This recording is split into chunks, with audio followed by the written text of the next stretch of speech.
Hello guys, আশা করি আপনারা সবাই ভালো আছেন। আসসালামু আলাইকুম। আল্লাহর রহমতে আমরা আসলে কি বলবো, আমাদের মুখের ভাষা হারিয়ে গিয়েছে। এই ছোট ছোট কচি কচি বাচ্চাদের এই মৃত্যুতে আমাদের চোখে তো আসলে পানি ধরে রাখতেই পারি না।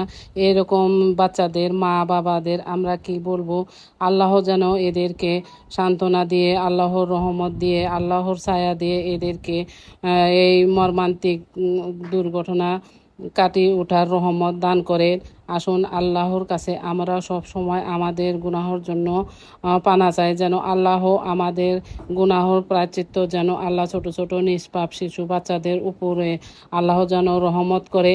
আমরা এটাই সব সময় আল্লাহর কাছে কামনা করি। এই ছোট ছোট বাচ্চাদের কথা মনে পড়ে আমার আইন সোনাদের কথা মনে পড়ে গেল। এদের ভবিষ্যৎ আমরা কিভাবে এগোবো। এই তো কয়েকদিন আগে সোহাগের মৃত্যুতে সবাই ভাবলো যে এরকম মর্মান্তিক মৃত্যু নাকি কেউ দেখে নাই, কিন্তু এরকম বিমান দুর্ঘটনায় যে মৃত্যু, এটাকে কি বলবো। এই মৃত্যু তো আরো ভয়াবহ।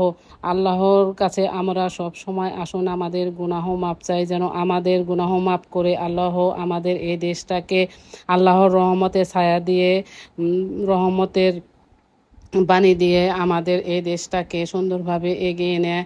এরকম মৃত্যু আমরা আর যেন কখনো না দেখি। আল্লাহর কাছে এটাই আমরা সব সময় কামনা করি। আল্লাহ যেন আমাদেরকে আসলে হেফাজতে রাখেন।